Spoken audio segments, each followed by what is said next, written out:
just goes a little mad sometimes. We all go a little mad sometimes.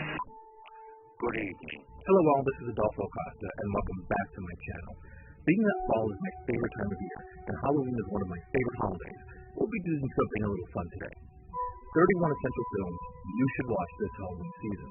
Now, for the record, this isn't a count. There's no rhyme or reason to the order of the films. Also, not all of them are horror movies, though a lot of them are. Some of them are comedies, some of them are children's films. All of them, I feel, are essential to define the Halloween season. So, some of you who read my blog at theessentialfilmspodcast.com may recognize a lot of these entries.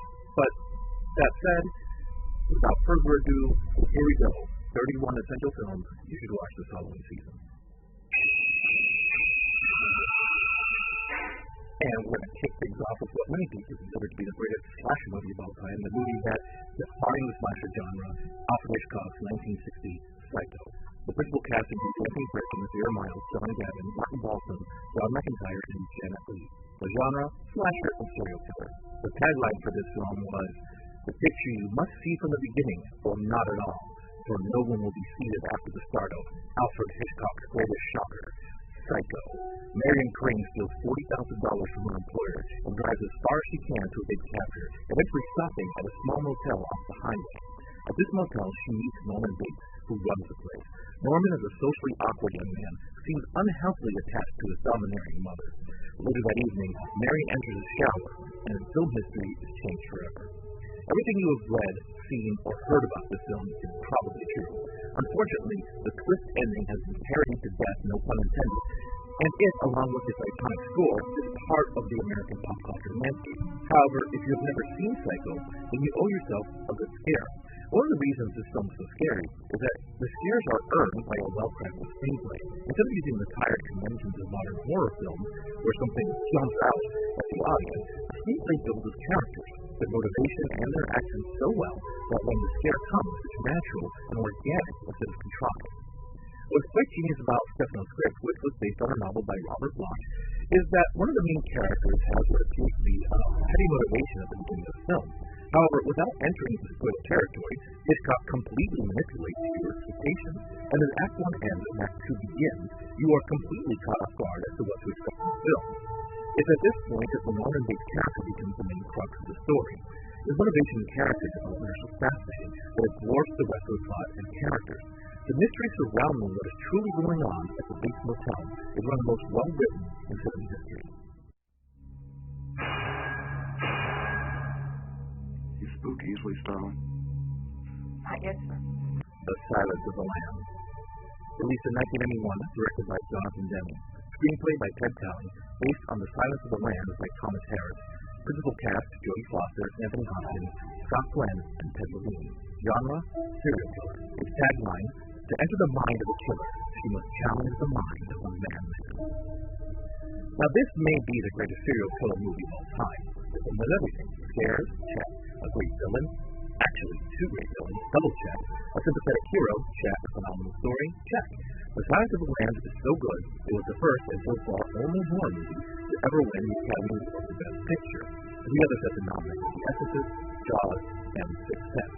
I'm not sure how many people consider The Shape of Water a horror film, but, if you want to count it as that, then you can disregard that last sentence.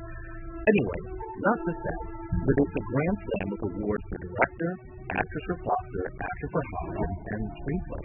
Foster stars as Clarice Starling, a fledgling FBI agent on the trail of a serial killer named Buffalo Bill. She thinks she can get some information from his former confidant, psychiatrist/cannibal Dr. Henry Lecter. Lecter spends his sessions with Clarice analyzing her and playing a chess game with Will. Meanwhile, the plot picks away on if the Fed will ever catch up with Bill. Is he trying to help Clarice, or does he just enjoy toying with her psyche? Because he is such a fascinating villain, Hannibal Lecter has been portrayed on camera multiple times. Manhunter in 1986, Cannibal in 2001, Red Dragon in 2002, Hannibal Rising in 2007, and the Hannibal TV series.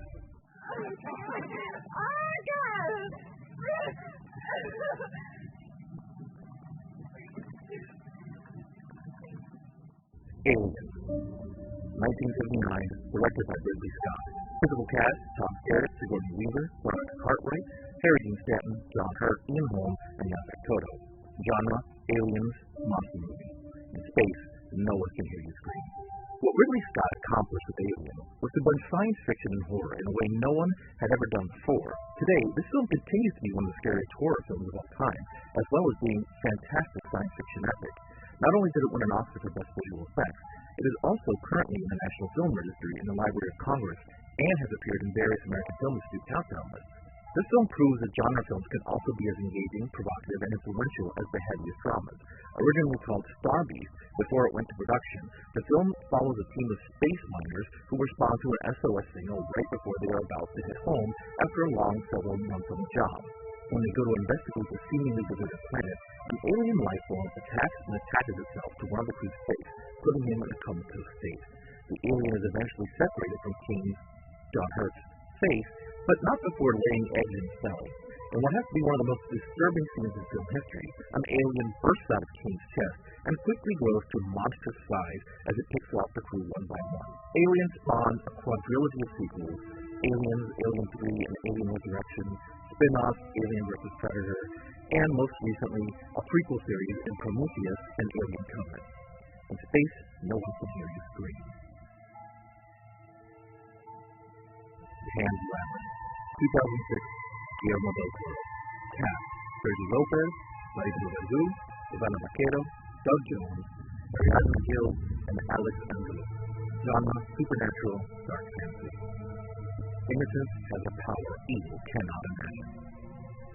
More dark fairy tale than pure horror, the Spanish film still delivers plenty of scares. It is set in and also a metaphor for fascist Spain and is the story of the quiet and bookish Ophelia, who moves in with her new stepfather in the countryside, the sadistic Captain Udal. In an effort to dismiss from its cruelty, she escapes into her own imagination where she meets mythical creatures and dangerous beasts. But it's all in her head. Or is it? One of the most beautiful, if not the most beautiful films on the list, with a gorgeous visual design, the film won 3 Academy Awards for cinematography, art direction, and makeup. It was also nominated for Best Writing, Best Music, and Foreign Language Feature Film.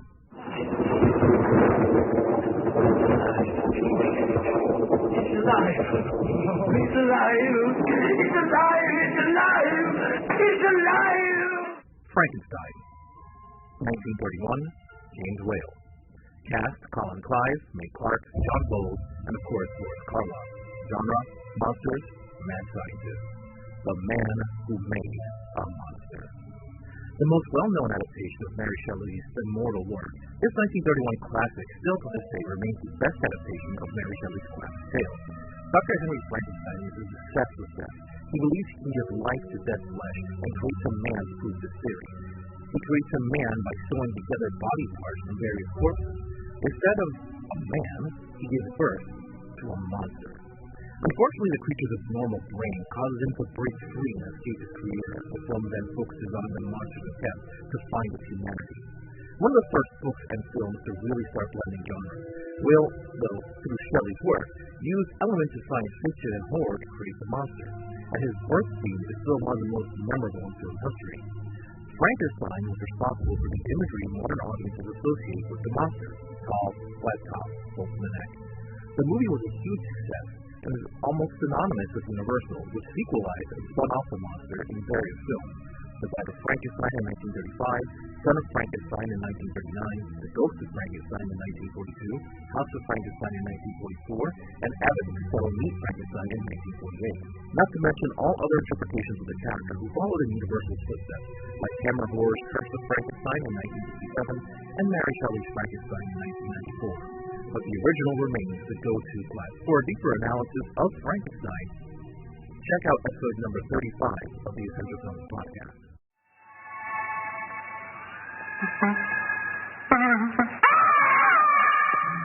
Bride of Frankenstein, 1935, James Whale. Its principal cast: Boris Karloff, Elsa Lanchester, Colin Clive, Douglas Walton, Reginald Barlow, Mary Gordon, and Ernst Zeisler. Genre: monster movie, comedy. A bride for the monster comes to life in a scientist's laboratory. The insane Dr. Pretorius convinces Dr. Frankenstein to build another creature, this time a female beast as a companion to his first tragic monster. The original Universal Frankenstein film left out many details of the book, including the section in which the monster demands the mate, which is fully fleshed out as an entire film here. Much different than the source material. However, as there is no Dr. Pretorius in the novel that blackmails Dr. Frankenstein into creating a new monster. The film definitely takes a sillier and campier tone when Pretorius appears on screen, as Ernst Thesiger chews scenery until there's nothing left. Still, the final reveal of the monster's mate at the end of the film is worth the journey after a thoroughly enjoyable film. There is a fictionalized behind-the-scenes retelling of Bride of Frankenstein in the 1998 film Gods and Monsters, in which Ian McKellen plays director James Whale in the last days of his life. There is a creature alive today who has survived millions of years of evolution. Jaws, 1975, Steven Spielberg. Screenplay by Peter Benchley, Carl Gottlieb, based on Jaws by Peter Benchley. Its cast includes Roy Scheider, Richard Dreyfuss, Robert Shaw, Lorraine Perry, and Murray Hamilton. Genre, monster movie, nature goes wrong. It's as if God created a devil and gave him jaws. Amity Island is a small vacation community that sees a surge in tourism during the summer beach season. The new sheriff in town, Marc, discovers the remains of a shark attack victim washed up on shore. Brody's request to close the beach until a shark has been caught is denied by the mayor, who's concerned about the impact it will have to the tourism business. After another victim is claimed by the rogue shark, this time a young boy in the front of a crowded beach of tourists, the angry townspeople calls on the government to act. The young boy's mother even puts a bounty on the shark, which brings all sorts of fishermen out of the woodwork, or out of the water, if you will.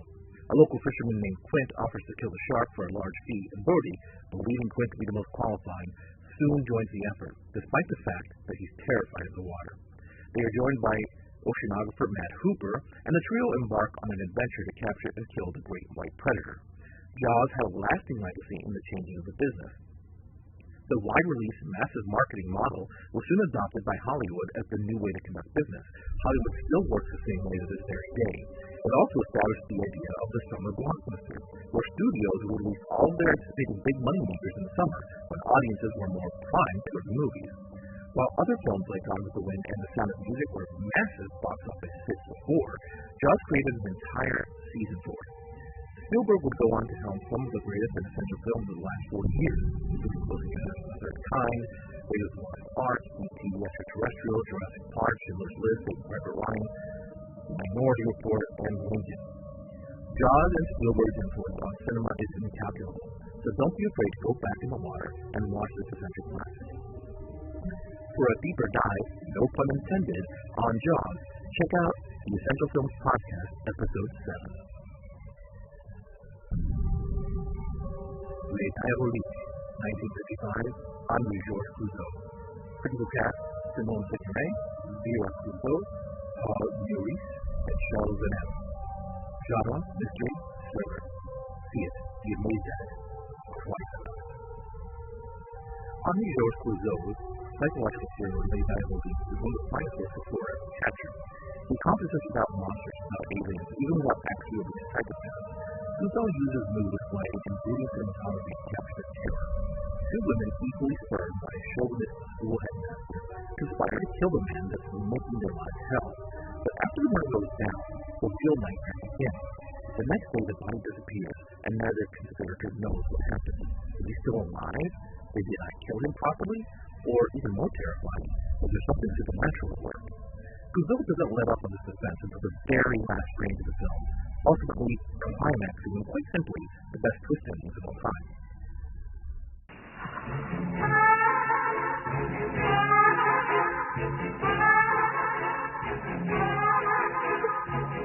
What have you done to it? What have you done to its eyes? Rosemary's Baby, 1968, Roman Polanski. Cast, Mia Farrow, John Cassavetes, Rick Gordon, Sidney Blackmer, Maurice Evans, Ross Bellamy, and Angela Dorian. Genre, supernatural, psychological. Pray for Rosemary's Baby. Roman Polanski wrote the screenplay based on a novel by Ira Levin about a young couple by the names Guy and Rosemary Woodhouse who move into an old apartment building with a mysterious history. Shortly after moving into the apartment, their elderly next-door neighbors, the Castabets, quickly make friends with the Woodhouses, and Guy begins to spend an inordinate amount of time with the elder couple. After one of the residents suddenly and mysteriously dies, Rosemary begins to have wild dreams and hallucinations, followed by a pregnancy. While normally a time of great joy in a young couple's life, Rosemary becomes increasingly nervous and perhaps paranoid of the Cassavetes' unhealthy obsession with their unborn child. Roman Polanski, director of classics such as Chinatown, Repulsion, and The Pianist, directs what is considered one of the greatest psychological horror movies of all time. The way the movie unfolds leaves you at the edge of your seat and in complete suspense. Mia Farrow carries the weight of the film as a titular Rosemary, and she's up to the challenge. At first, she is mousy and meek, but as events unfold, she slowly falls deeper into depression and potential madness. The real star of the show is Ruth Gordon as Minnie Cassavetes, a performance that earned her an Academy Award. What's wonderful about the performance is that Gordon plays the role completely straight.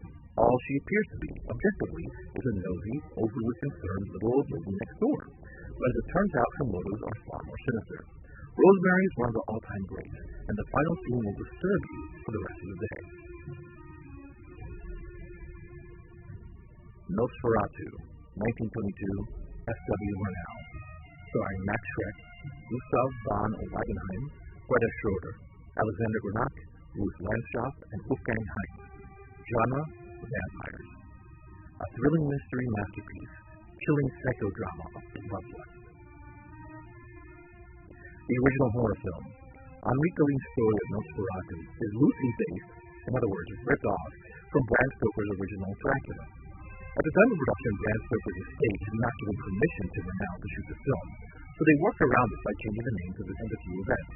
But it's essentially the same story. A real estate agent visits the reclusive Count Orlok in Germany to sell him some land, but notices a series of unusual events surrounding the visit.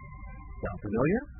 Even though this silent film is almost a century old, it doesn't fail to deliver chills in ways that modern horror wish they could.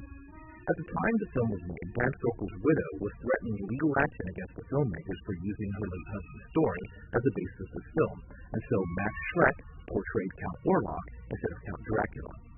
Regardless of the name change, the story is familiar and is perhaps the best adaptation of the classic Dracula story.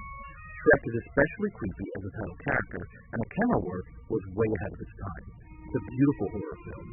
To get a fictionalized backstory of the making of Nosferatu, watch the film Shadow of the Vampire from 2000 starring Willem Dafoe as Max Schreck. Excellent film. The Thing, 1982, John Carpenter. Starring Kurt Russell, Pete David, Wilford Brimley, Cecil Carter, and Dean Clement. Genre: aliens, monsters, paranoia. The ultimate in alien terror.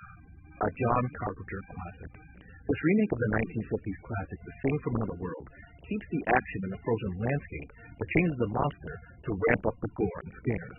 The alien in this film can take the shape of anything it comes into contact with, leading to a who-can-you-trust atmosphere to the blood and guts. The film was ahead of its time as far as practical special effects. Remember, CGI did not exist in 1982, which makes this film even more impressive. The Thing features one of the great horror movie endings that keeps you guessing even after the credits roll. Not only was the film not nominated for Best Visual Effects at the Academy Awards, but it was actually nominated for a Razzie. This goes to show how the public's perception of the film can change over time.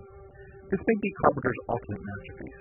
The film was followed up in 2011 with a prequel, also titled The Thing, which shows what happens to the other research camp before this film's crew discover the wolves being chased by the helicopter. It's not as good. Let the Right One In, 2008, Tomas Alfredson. Its cast stars Kari Hedebrandt, Lena Lee Anderson, Per Ragnar, Mika Nord, and Peter Karlberg. Genre: vampires. Ellie is 12 years old. She's been 12 for over 200 years, and she just moved in next door. The story revolves around Oscar, who is essentially the little weird kid that was in everyone's 4th grade class. The kid is constantly beat up and bullied. Nobody likes him. He meets Ellie, who seems to like him back. The two form a cute little friendship, but in the meantime, she's getting her vampire on behind his back. And this movie pulls no punches. It is bloody as hell. Once Oscar figures out her secret, will he reject her, or will their friendship last?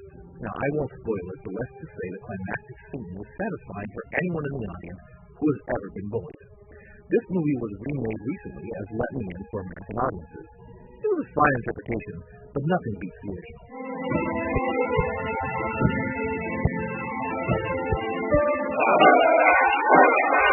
Friday the 13th, 1980, Shawn Cunningham. Screenplay by Victor Meulen.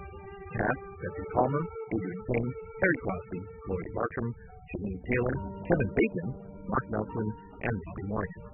Genre: slasher. They were warned. They are doomed. And on Friday the 13th, nothing will save them. Years after tragic drama of a child, Camp Crystal Lake reopens her business. Soon after, an unknown doctor begins killing camp counselors in grisly fashion. The best Friday the 13th film is also the one that doesn't feature Jason Voorhees as the killer. This series really latched onto the slasher craze that Halloween kicked off in 1978, releasing a new film every year for almost 10 years, and single-handedly making hockey masks striking for years to come. The film also took the slasher movie as a morality tale concept to further, with Mrs. Voorhees, spoilers, killing teenagers with loose morals as revenge for letting her son drown. The film launched 9 sequels and a reboot: Friday the 13th Part 2, Part 3, The Final Chapter, A New Beginning, Jason Lives, The New Blood, Jason Takes Manhattan, Jason Goes to Hell, Jason X, where he goes to space, obviously, and the 2009 reboot. He also took on his fellow New Line Cinema monster, Freddy Krueger, in Freddy vs. Jason. The series was rumored to be rebooted, but that is still yet to happen. Poltergeist, 1982. Tobe Hooper. Cast: Joe Beth Williams, Craig T. Nelson, Beatrice Straight. Genre: haunting, supernatural. It knows what scares you. A family is tormented by a multitude of ghosts and supernatural scares. The Freelings are a typical suburban family, but they soon find out that strange things are happening in their house, from furniture being rearranged to things sliding across the floor with seemingly no outside force. They come to find out that the house was built on a burial ground and the ghosts of the past are coming back to revenge. Soon, Carol, the youngest daughter, disappears to the other side, and the family must now call a paranormal investigator to bring their daughter home. One of the best ghost stories of all time, Poltergeist is anchored by tremendous performances from Craig T. Nelson and Joe Beth Williams, and especially the child actress, the late Heather O'Rourke, who plays Carol Ann. The image of Carol Ann with her hands on the television screen is one of the most iconic images in horror cinema. A small amount of behind-the-scenes notoriety this film has is that many people accuse Steven Spielberg of ghost-directing the film, going over Tobe Hooper's head. Spielberg maintains that he, as writer-producer of the film, merely collaborated with Hooper and helped out when Hooper needed assistance. Tobe Hooper vehemently denied, or the case may actually be, the final result still works. It is entitled Nacharon de Monte, roughly translated, Book of the Dead. The Evil Dead, 1981, Sam Raimi. The ultimate experience in grueling terror. Before Sam Raimi directed the billion-dollar Spider-Man franchise, he came from these humble beginnings. The plot is not all that groundbreaking. 5 friends head towards a secluded cabin in the woods for the weekend. Once there, they find an old book that was left behind. After heading to the basement, they'll also find and bring a tape recording of demonic incantations that release the spirits of the cabin to raise hell upon the 5 unsuspecting college students. One by one, the spirits possess every one of them until only Ash is left standing. Can Ash survive the night and last until the sun comes up? Evil Dead is at times goofy, and sometimes seems like there should be a drinking game to go along with it. And what a fun Halloween idea that would be. However, you can see flashes of Raimi's brilliance in this film. And the makeup and special effects are impressive considering the film cost about $2.53 to make. Regardless, Evil Dead is essential Halloween viewing, and it spawns sequels, a remake, and a TV show. Evil Dead 2, Army of Darkness, the 2013 remake, and Ash vs. the Evil Dead. How can you not love this movie? Pre-molestation and all. They're coming to get you, Barbara. Night of the Living Dead, 1968, George A. Romero. They won't stay dead. The original zombie movie, and they don't get much better. One of my favorite movies ever. If you like zombie movies and you've never seen the original Night of the Living Dead, you should be ashamed of yourself. After a NASA satellite falls to Earth and emits strange radiation, the dead mysteriously start coming back to life with an unquenchable hunger for human flesh. A collection of strangers are holed up in an abandoned house and fight off the zombies for as long as they can. The plot is pretty conventional nowadays, but you have to realize that this film started it all. It's still pretty downright scary and effective filmmaking. And bonus trivia, the word zombie is never once said in the whole movie. Usually the living dead are referred to as Those Things. In addition to its own spin-offs like Dawn of the Dead and Day of the Dead, and the 2004 Dawn of the Dead remake, you can trace back the roots of films like Shaun of the Dead, 28 Days Later, Zombieland, Planet Terror, World War Z, and the enormously successful TV show The Walking Dead, all the way back to Night of the Living Dead. They're coming to get you, Barbara. The Innocents. 1961, Jack Clayton. A strange new experience and shock. Miss Giddens has been hired as a governess to take care of a pair of orphan siblings, Flora and Miles. Giddens has complete independence to take care of and raise the children as she sees fit. But soon after her arrival, strange occurrences begin. First, coming to believe the house may be haunted, her fears grow until she suspects the children themselves are possessed by the spirits of the former masters of the house. Giddens refuses to abandon the children and hopes to literally save their souls. The title of the film suggests that the innocents are the possibly possessed children. The children's actions could be dictated by supposed possession, or they could just be bad seeds.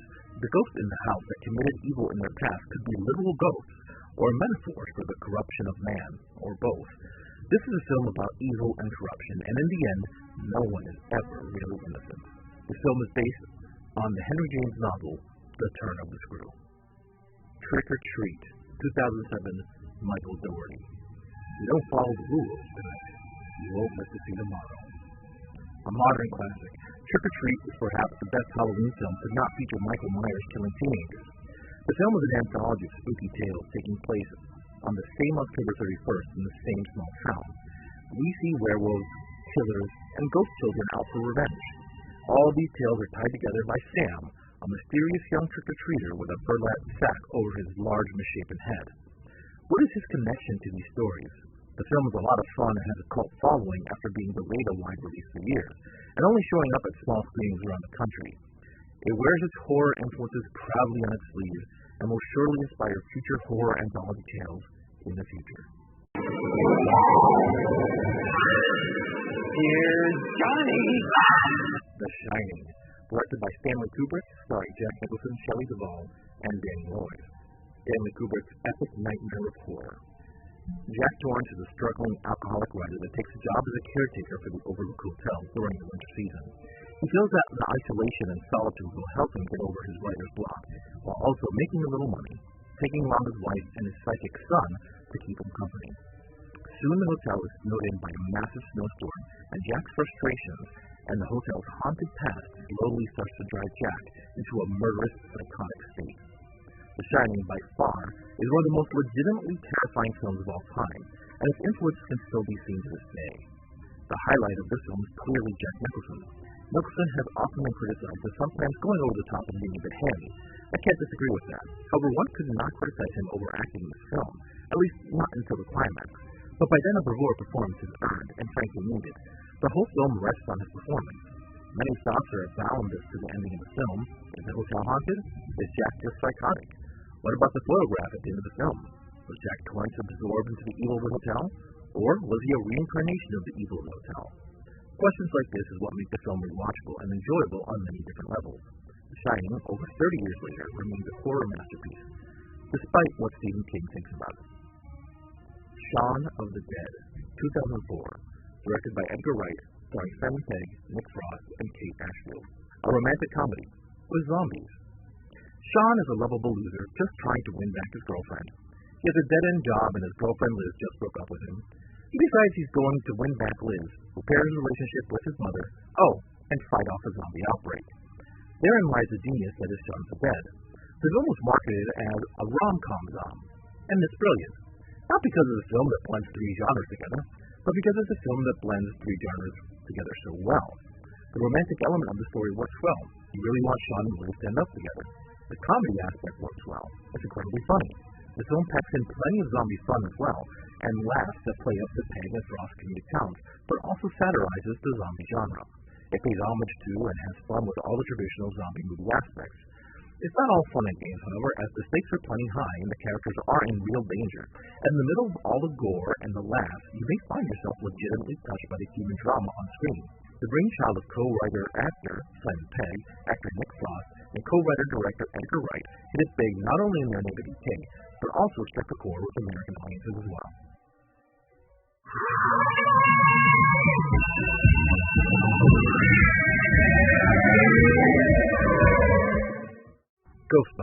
1984, directed by Ivan Reitman, starring Bill Murray, Harold Ramis, Dan Aykroyd, Sigourney Weaver, and Ernie Hudson. I'm going to keep this one short because I'm pretty sure everyone has seen Ghostbusters.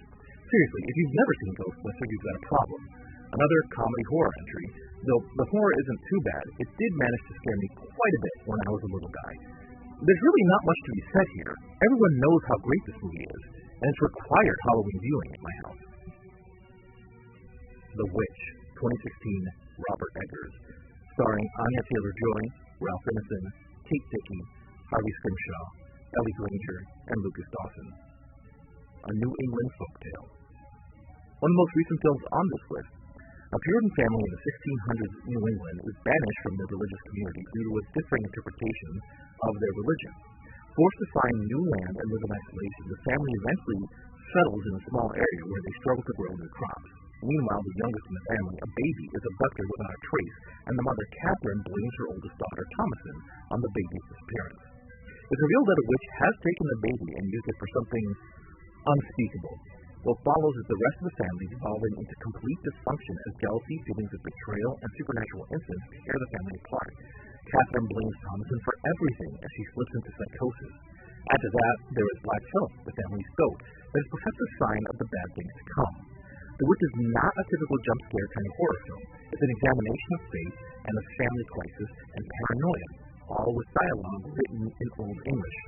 The film's atmosphere creates a persistent sense of dread that will leave you shaken after viewing the film.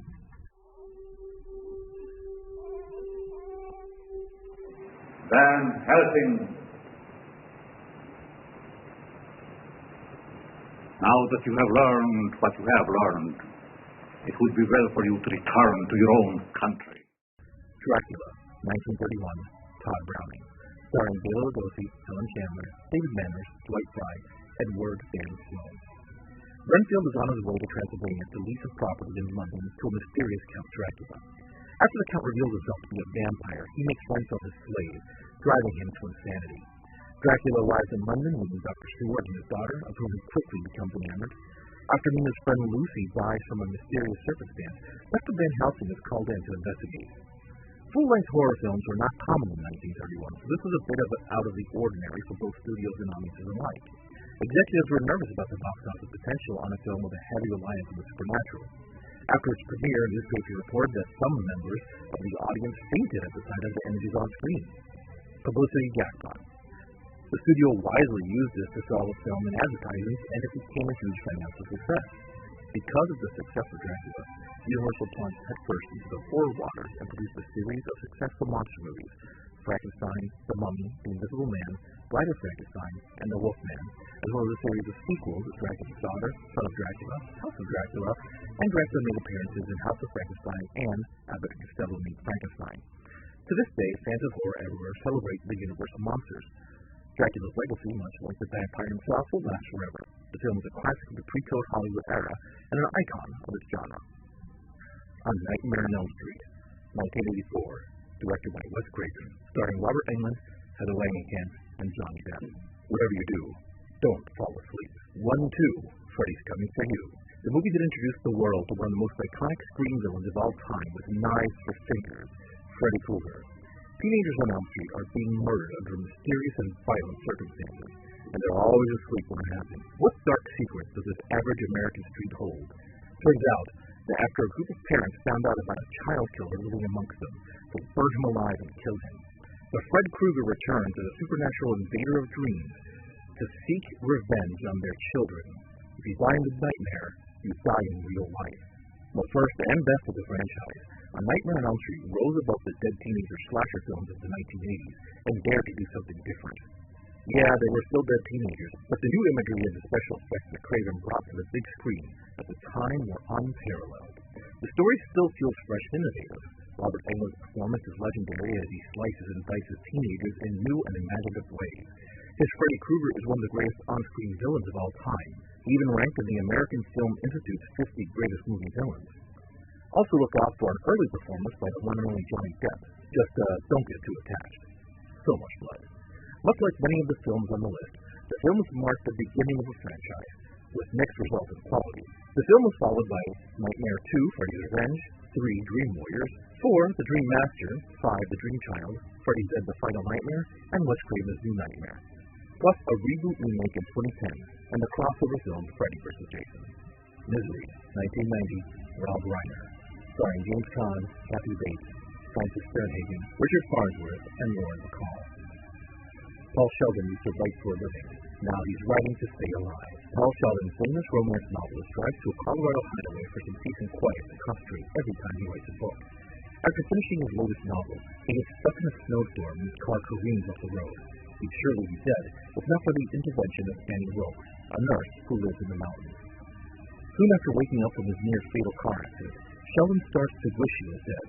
You see, Annie just happens to be Paul's biggest fan, a psychotically obsessive fan of his line of misery novels, and she will do anything to keep him in her house while he heals.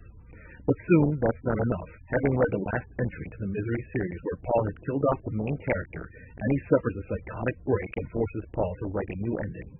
Paul's legs are broken, and there are no phones in the house, so he can't call for help. When Annie learns of an unsuccessful escape attempt, she decides to make sure Paul never, ever leaves her in the film's most memorable and painful scenes. Kathy Bates delivers one of the scariest films on screen, which earned her an Academy Award.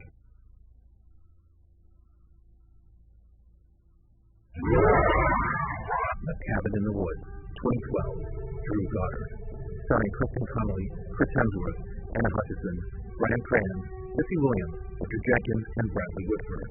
A group of teenagers go vacationing in a remote cabin in the woods, but soon a series of sinister events begin to occur.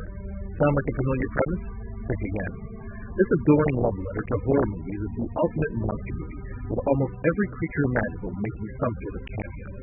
The Cabin in the Woods, much like Scream did so successfully in the 1990s, takes horror movie tropes and deconstructs them, all the while winking at the camera. Why do you go in the scary basement? Why do you split up when you should try to stay together? Why do you drop the weapon? Why does the version always survive until the end? Turns out it's all being manipulated by a higher power. I won't go too much into spoilers here, but when the supposed to be dead teenagers fight back, a little army of nightmare creatures is unleashed. Every horror creature, killer, or monster that you've ever been afraid of is loose with disgusting and bloody results. One of the most incredibly satisfying horror movies on the list, especially if you're a long-time fan of the genre. Coraline, 2009, directed by Henry Selick, starring Dakota Fanning and Terry Hatcher. A children's movie. However, much like The Nightmare Before Christmas, the stop-motion animated film was an incredibly dark film that may not be suitable for all ages. Coraline is a bored little girl that moves into an old house. The parents don't seem to pay much attention to her, and the little boy next door is a nuisance. She desperately wants to escape and gets her chance when she discovers a door in the house that is a portal to another world. The other world is exactly like the one her house is in, except everyone pays attention to her, everyone loves her, and everyone wants to make her happy. Except for some reason, everyone has buttons to put them on. Soon Coraline finds out what the price she has to take to stay in the fun other world, and she realizes getting back home wasn't as easy as leaving it. The Exorcist, 1973, directed by William Friedkin, starring Ellen Burstyn, Max von Sydow, B.J. Collins, Jason Miller, Linda Blair, and Mercedes McCambridge. Something beyond comprehension is happening to a girl in the street. In this house, a man has been fought for as a last resort. That man is the Exorcist. To this day, this film still terrifies me. Almost 50 years after this movie was released, and not one film has even come close to scaring audiences like this film still does. The Exorcist is about a young girl named Regan who happens to get possessed by the devil, or at least it claims to be the devil. Regardless, it's a demon, and this demon turns sweet little Regan into a foul-mouthed, head-spinning, bed-levitating, bleeding liquid-vomiting nightmare. Two priests are called upon to exorcise the demon. Father Karras, who doubts his faith because of his recently deceased mother, and Father Marin, a frail and elderly priest who has battled the demon before. Both of these men of God have to fight the ultimate evil and save a girl's life.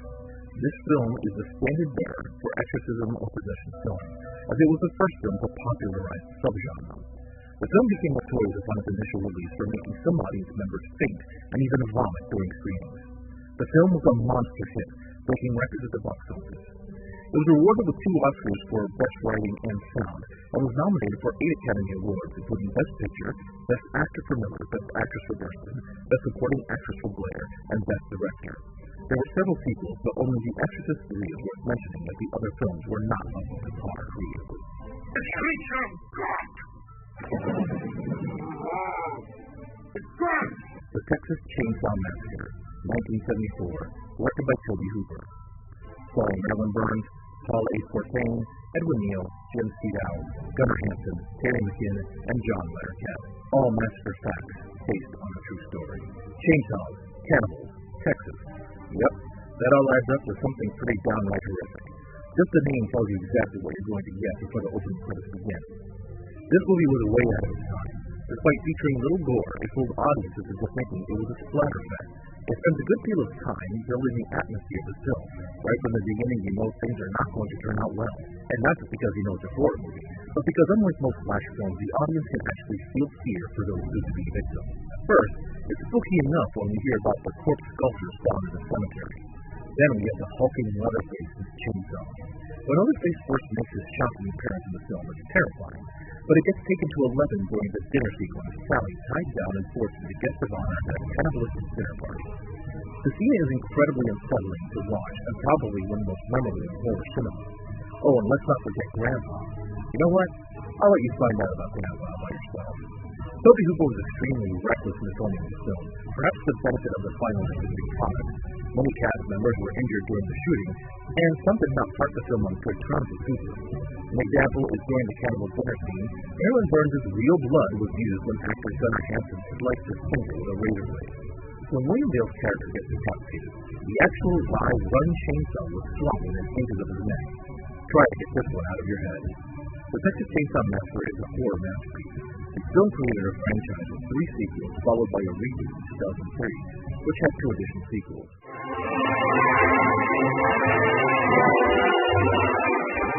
The Nightmare Before Christmas, 1993, directed by Henry Selick, starring Danny Elfman, Chris Sarandon, and Catherine O'Hara. One of my favorite Christmas movies, also one of my favorite Halloween movies.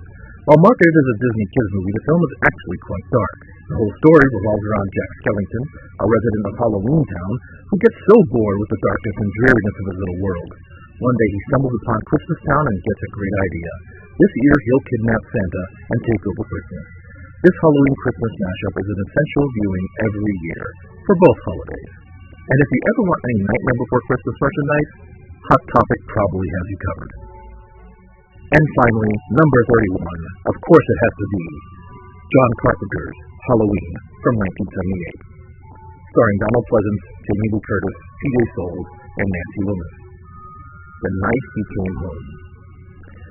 The godfather of slasher films. When he was 6 years old, Michael Myers brutally killed his older sister on Halloween. 15 years later, he escaped the mental institution of which he was a resident for the majority of his life on the day he was supposed to be transferred to a maximum security prison. On the anniversary of the murder of his sister, Myers, wearing a creepy white mask, which was a Captain Kirk mask painted white, William Shatner has never been so scary, struck a group of teenagers in the neighborhood he grew up in, killing them off one by one. Halloween has a pretty typical slasher film formula, but what sets it apart is that it was one of the first slasher films to become a commercial success, and it uses the formula quite successfully. And it created a lot of the tropes that are still in use today in modern horror. Horror movie as morality play, the final girl, the unstoppable killer, that popularized all of it. While there were certainly films like Psycho, Black Christmas, and the Texas Chainsaw Massacre before Halloween, Carpenter's film created a trend that seemingly never stopped. Without Halloween, we don't get Friday the 13th, A Nightmare on Elm Street, Scream, Sleepaway Camp, Prom Night, Saw, or countless others. The movie started its own franchise, and following the initial film, audiences got Halloween 2 in 1981, 3, Season of the Witch in 1982, 4, The Return of Michael Myers in 88, 5, The Revenge of Michael Myers in 89, 6, The Curse of Michael Myers in 1995, H2O 20 years later in 98, Resurrection in 2002, 2 reboots, Halloween 2007 and Halloween 2 2009, both directed by Rob Zombie, and another reboot in 2018. This is the all-time biggest, most essential horror film, according to a lot of horror enthusiasts, and it is deserving of the top spot in the 31 days of essential Halloween films. Before I go, I just wanted to say, for those who don't know, I have both a podcast and a YouTube channel. For those of you watching me on YouTube right now, please check out my podcast, The Essential Films, found on most podcast platforms. For those listening to me on the podcast right now, check out my YouTube page, youtube.com/c/AdolfoJacosta. Visit EssentialFilmsPodcast.com for movie reviews, countdown lists, and podcast updates. If you enjoyed this video and want to see more content like it, please like and subscribe. Email EssentialFilmsPodcast@gmail.com or like The Essential Films on Facebook at Facebook.com/EssentialFilms. A little mad sometimes. We all go a little mad sometimes.